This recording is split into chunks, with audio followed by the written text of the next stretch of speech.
Whose eye is on it, he'll sing. I'll be king of the pirates. I'm gonna be king. Welcome to More Fanime. I'm your fan of More Anime. How's everybody doing today?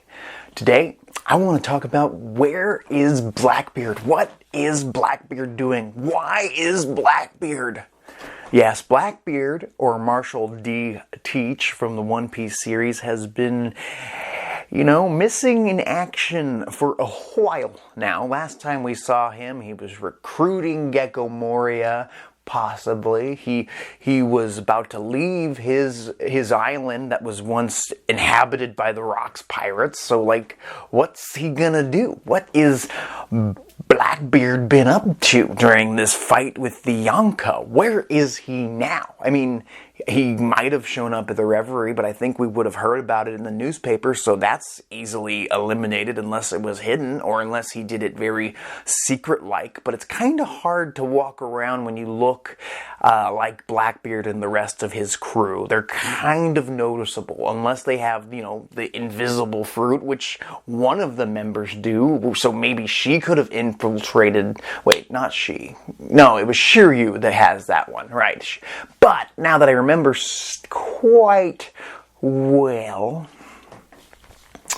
Shiryu and the lady member of Blackbeard's crew has an invisibility fruit ability. One of them has a zone fruit that has the nine-tailed fox who can turn invisible, and then there's Shiryu of the, the blood mist, or whatever his, moniker is. He's running around with the invisible fruit as well. Those two, the clear fruit. So they could have secretly infiltrated the Reverie. They could have been involved in the death of Vivi's father, the Nefertari king of Alabasta. They could have set up Sabo. There could be some kind of connection between the Blackbeard pirates and the Gorosei. There could have been some kind of deal made so they would eliminate the Nefertari family so they could kidnap Vivi, end that bloodline. That could have been a whole thing involving Blackbeard. We don't know. That could have been a secret mission, but I don't think Blackbeard himself was involved in that. It would have been one of his crewmates who was a little more stealthy.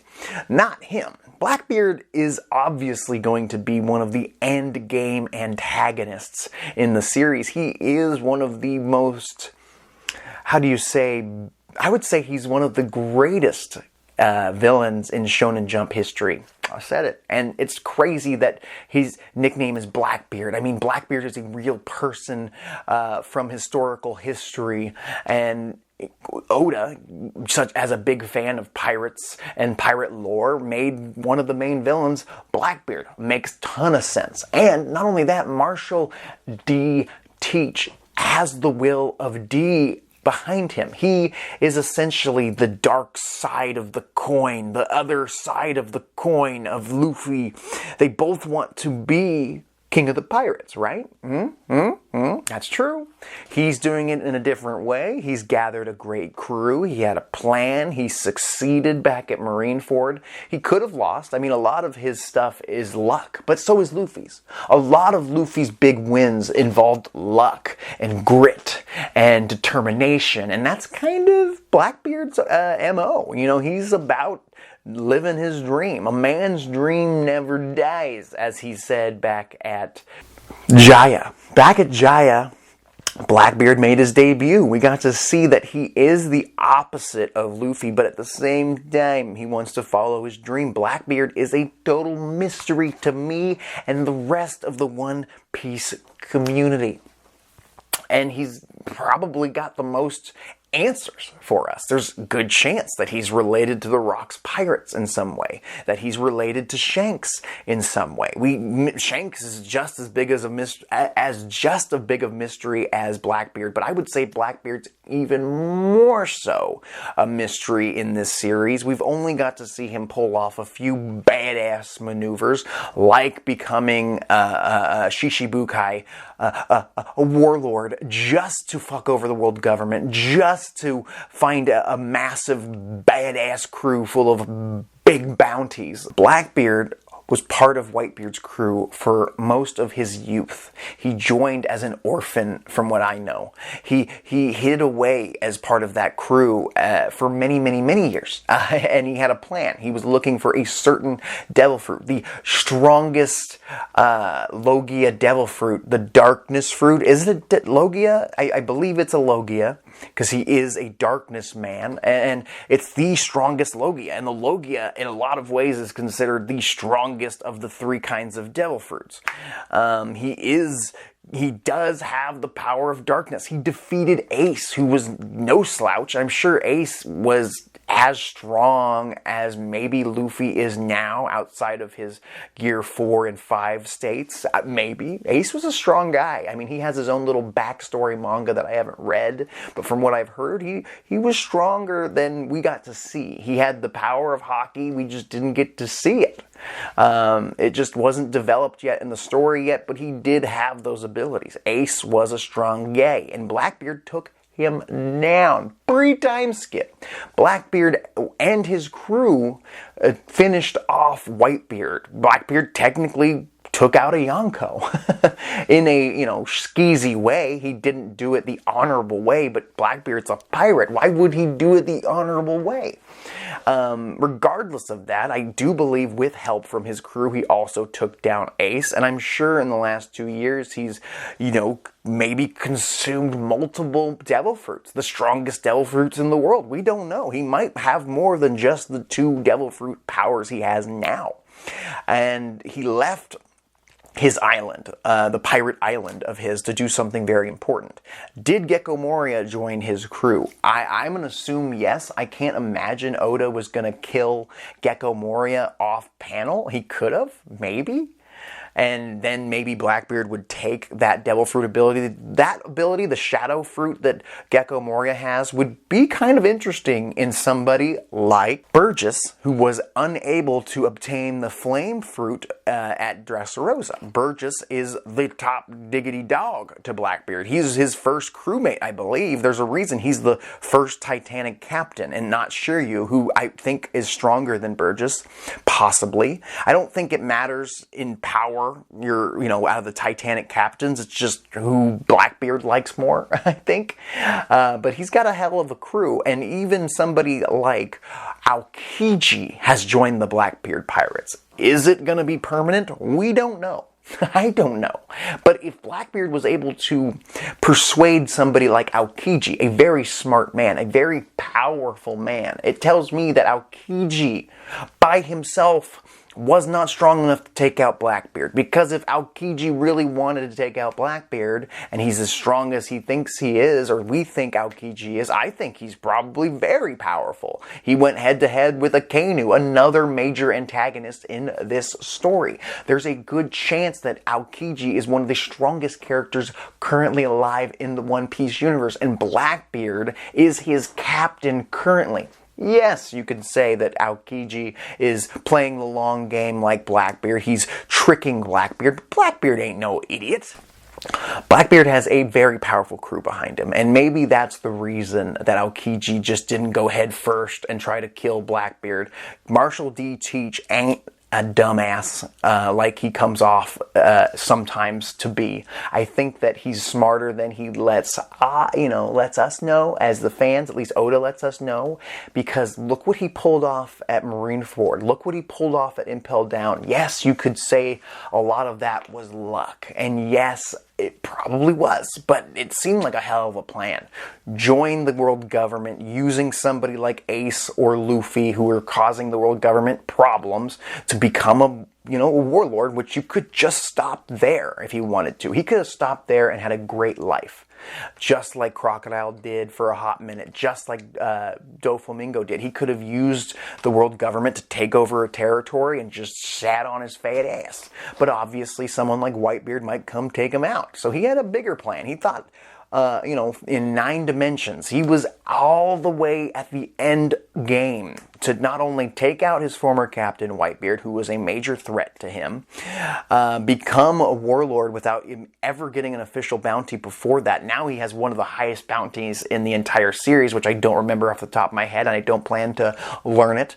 But still, he's got one of the biggest bounties. I wouldn't be surprised if it's grown since the last time we saw it. Blackbeard, I gotta say, I predict will be the final antagonist. I don't think it's going to be Akainu. I think after we saw Green Bull get his shit, handed to him, his ass literally handed to him by just the Conqueror's Haki from Shanks, that tells me that Akainu might not be as strong as I thought he was. I for a long time, I thought Akainu might be the final villain for Luffy to overcome, but it might be Blackbeard. It could be Blackbeard. I mean, Akainu might be taken down by Kobe. That could be believable. If Akainu is as strong as Green Bull, or in that, general area, maybe he's obviously a little stronger since he's the leader, and he's got a big story to tell. I mean, he ran his lava fist through the brother of our main protagonist, Luffy.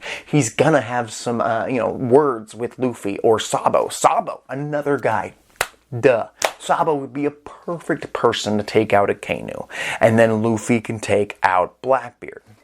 Perfect. We could have the Revolutionary Army fight the Marines while Luffy and his crew go take out Blackbeard and them, and then whatever remains of the Straw Hat crew, whatever remains of the Straw Hat fleet and the Revolutionary Army would go after the Gorosei and the Celestial Dragons and any of them that might be a threat. If none of them are really a true threat, if none of the elders are a true threat, then really Blackbeard might be the final antagonist. For all we know, Blackbeard is a celestial dragon like Doflamingo.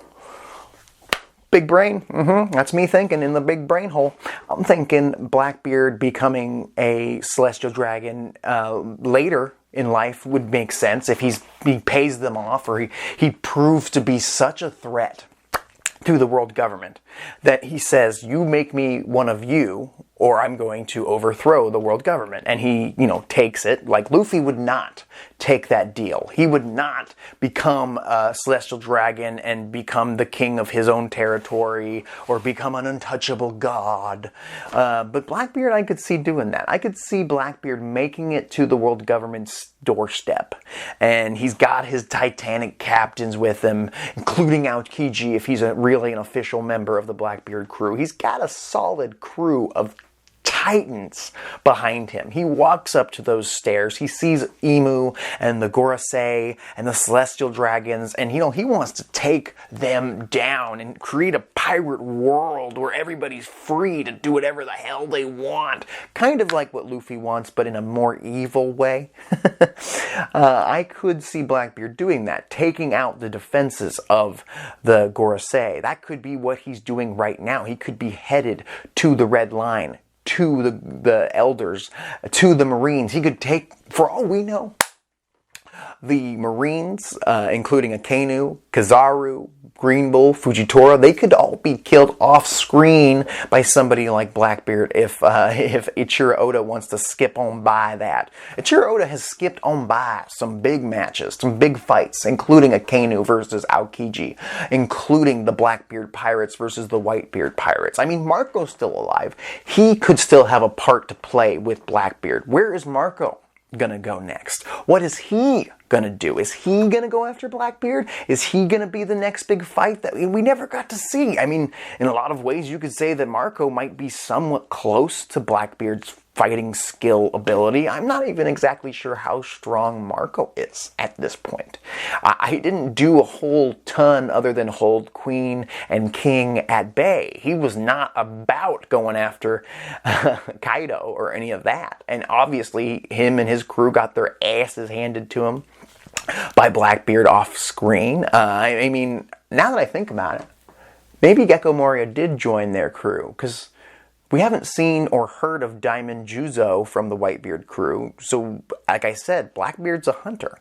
For all we know, he could have taken that devil fruit ability and given it to someone like Burgess. And then Burgess can't have the shadow fruit. So maybe Gecko Moria does join. Maybe Aokiji is a secret spy, a part of the Blackbeard crew. And maybe Blackbeard will find out. Maybe Aokiji will reveal himself and help out the Straw Hat Gang or the world government. Maybe this whole time Aokiji's been a Marine and he's just been lying to all of us.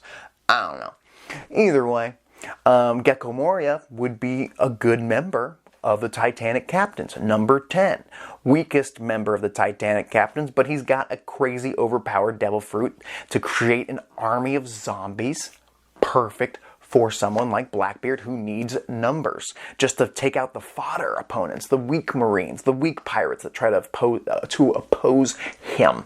I could see that going down. I could see Blackbeard, thanks to Gecko Moria, commanding an army of zombies as his front line that goes out there and gets us, they get killed. They're just really a distraction for his titans to start really laying down some damage, some destruction, some violence. That could happen. That could happen, people. And that's what I'm saying here. Blackbeard could use someone like Gecko Moria, the least favorite of mine in the Warlords. I mean, I would assume most of you guys agree. Please comment down below, let me know. But Gecko Moria wasn't really that good of an antagonist. He filled the role of the Thriller Bark arc.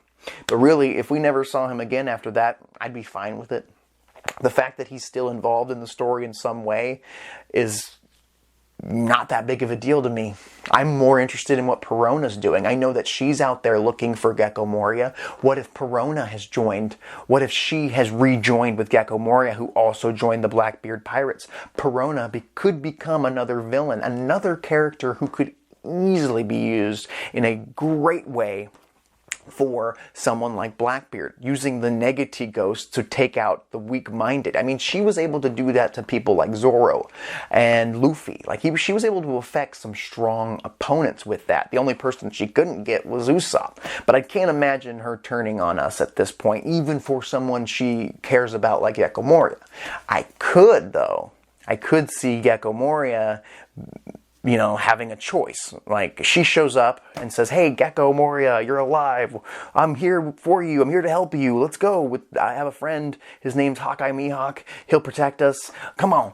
There's actually a Shichibukai crew getting together. You could be part of it." And he's like, "Actually, I joined Blackbeard." And then Blackbeard be like, "Oh, she's got the negative ghost ability." And she's like, "I don't want to join him." "Oh, no. And he's just like, "I don't need you in my crew. I already have one too many captains. And you're just not someone I can trust." And then he grabs Perona by the throat and says, "I'm going to steal your devil fruit ability." And off screen, probably, Blackbeard gives Gecko Moria a choice. Like, "I'll either kill both of you and take both your devil fruit abilities, or I'll just kill or I'll just kill Perona, take her devil fruit ability, give it to someone that I can trust, an ability that could even bring me to my knees." This devil fruit ability cannot be around. I could see Blackbeard just wanting to eliminate that issue, or take her and put her in a cage so she can't use her powers, give her some sea stones, cuffs, so she's kind of handicapped for a while. I could see him doing some effed up shiz like that. I like Blackbeard a lot. I think that he comes off as a negative version of Luffy, like I mentioned at the beginning of this, but more of an anti-protagonist. Like, he's still trying to take down the world government in his own way, and he wants a free world. He wants total freedom. And he thinks the Darkness Fruit and his Titanic captains and taking down the government and all the pirates that oppose him will give him that freedom. But the way he's going about it is just bad. But is it any worse than Kid? Kid was out there killing motherfuckers left and right. That's why his bounty was so high when they made it to Sabaody. Maybe Blackbeard ain't so bad. Maybe he's related to Rocks. Maybe he's the son of Rocks or the brother of Rocks. Something like that. And there's some connection here. There's a reason he's so effed up in the head. There's a reason he, turned on somebody like Whitebeard, who took him in like a son. You don't do that, Blackbeard. You don't do that. But the biggest mystery is he's got the will of D. Why? Why does he have the will of D? Why is he the enemy to the world government and the enemy to our main protagonist, our main man, the myth, the legend, the god, Luffy? I mean, can Blackbeard, even with the 2 devil fruits we know he has, could he even contend with someone like the Nika Nika fruit? I don't know. Though someone who has the Nika Nika fruit. This is More Fanime. What do you think's going on with Blackbeard? Where is Blackbeard? Where did Blackbeard go? I'd like to know. Comment down below. Let me know your theories. Please like, share, and comment. Talk to you later.